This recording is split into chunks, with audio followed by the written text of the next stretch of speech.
Rise and grind, everyone. This is Shane with ReDesignYourGrind.com, and today we're going to again be talking about the coronavirus and specifically its effect on the service industry. Let's dive right in.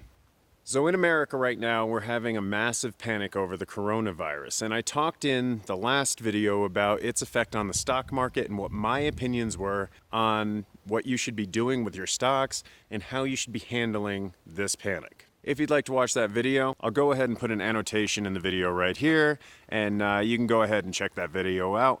However, today we're talking specifically about the service industry and the people that work in the service industry and what this means for them and for you. So the biggest problem that I see right now in the service industry, and just quick background on who I am. My name is Shane Skinner. I run ReDesignYourGrind.com. I also have a tiny home trailer that is also a store. It supplies Colorado local food and gifts, and we do events all season. And we own a small pickle company called Pickle Bear. So I am no stranger to business. We do a lot of business, me and my partner Lauren, and business is something that we take very seriously. That's why I do business consulting. I'm always looking for a new way to help business owners be more profitable, more efficient, and make more money. So the service industry in America right now is a huge industry. Restaurants open up all the time, and there are a lot of people that work either full-time or part-time in the service industry, serving tables, bartending, bussing, dishwashing, cooking. It's a huge industry. I bet if you're in America right now, you can think of at least 1 or 2 times this week that you've gone out to eat, if not more. And most people eat out more than that. Some people eat out 3 to 5 times a week, if not every day. It's more convenient, and with rising grocery prices, it's actually about the same financial obligation. You can buy a cooked meal for $13, whereas if you go into a grocery store, it may cost you more than that for the raw ingredients, and then you have to take the time to cook yourself. And then there's dishes. Nobody likes dishes. If you like dishes, you're a liar. So why am I talking about this right now? For years, I've always had a part-time job in the service industry, and that's why part of the consulting that I do is for restaurants. I help restaurants to fix inefficiencies within their business, to make them more profitable, and to run more smoothly. It's because that's something that I have a lot of expertise in. The service industry in America right now is flooded with customers, and coronavirus is bound to affect that business. However, I think it's actually a bigger problem than we think, and no one currently on the news or in politics is talking about this. So the service industry serves most, if not all, of Americans. Almost everybody finds themselves in a restaurant at some point. There's a few fundamental problems with this industry when it comes to a pandemic panic situation. Mostly, the people that work in the service industry generally work day to day for cash so that they can pay their bills. They really can't afford to go out and take 14 days off of work because they could get evicted from their apartments, or they won't be able to go see a doctor because they can't pay the copays because they don't have any benefits. There's no retirement in restaurants. There's no paid time off, and a lot of these people, even if they were to come down with coronavirus, they would just continue working because that's what they have to do to get the bills paid, and the bills never stop stacking up. The bill collectors don't care if you got coronavirus or if you're affected by coronavirus and you can't work. These people have access to our food. They are handling our food whether or not they are sick, and if they are sick, they can transmit that to you by touching your plate, touching your table, shaking hands with you when you walk in to greet you. These are things that we normally take for granted, and this is how community spread gets worse, and no one currently is talking about this.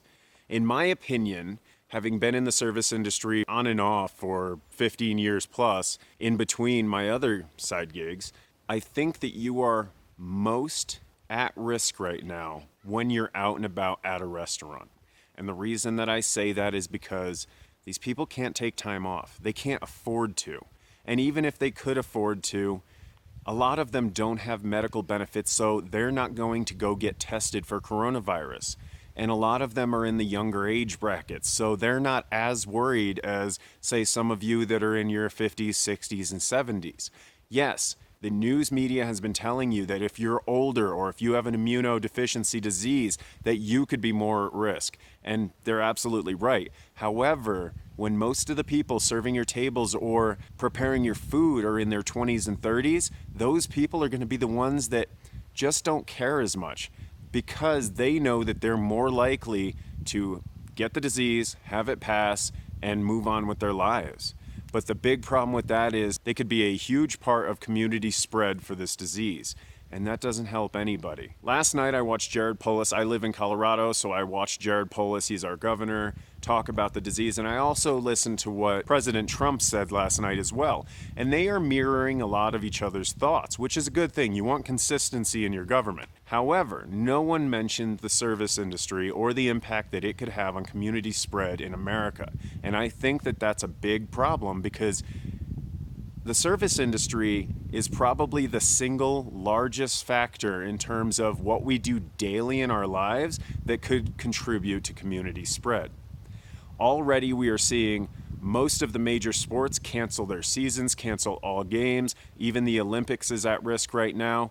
We are also seeing dangers to the venue industries as well. So concert season is going to be affected. I live near Red Rocks. Red Rocks is one of the best, most amazing amphitheaters in the world. Their season could be adversely affected by this as well because you can't have that many thousands of people getting together and hoping that community spread does not happen. So in the same light that we think of these large events and these large gatherings, conferences, all that kind of stuff, we need to start looking at the service industry in that way. There are some government protocols that are going into place right now under President Trump and under the state leadership that is trying to mitigate loss to these businesses that are in these industries, the travel industry, the resort industry, but no one specifically is talking about restaurants yet.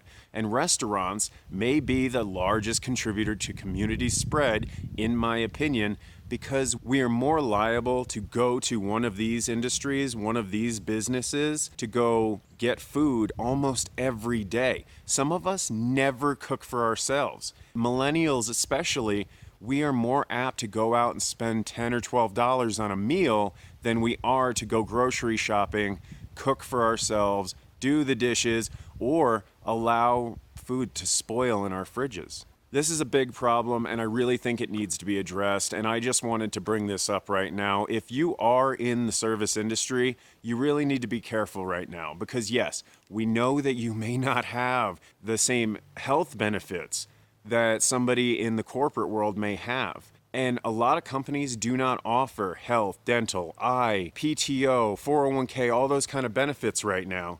But if you're in the service industry, you're especially at risk because you're coming into contact with more people than almost any other industry. And you are more likely, even if you are asymptomatic, you still may be able to spread the disease to hundreds, if not thousands of people every week.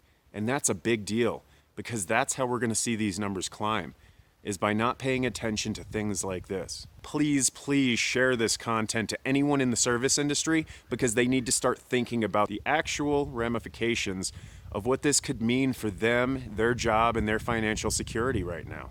Because if we go to a model where we start shutting down all restaurants, there are going to be hundreds of thousands, if not millions of people that are out of jobs and have no way to make ends meet. And if that happens, it's going to affect every other industry. People are going to start being evicted from their homes. They're going to start not being able to supply food for their families. They're not going to be able to pay the insurance on their cars.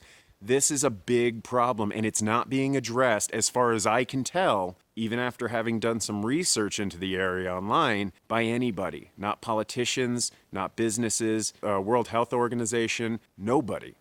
So I don't really have a lot of advice to give you, except that if you're sick, stay home, keep washing your hands. The only other piece of advice I can think of right now is maybe call your politicians, call your governor, call your congressman, send them emails, bug them, call the news media in your area and have them do a story on this. Have them address this particular part of the problem with the service industry because it's a problem, and there's a lot of people that are about to be affected, And we need to start talking about this. We need to start coming up with plans. I am not going to ask if you enjoyed that video, but I thought that this was something that was extremely important to me and important to us as Americans. So please share this video, like, comment, and subscribe if this was helpful to you. And we'll see you in the next one to Redesign Your Grind. Thanks for watching.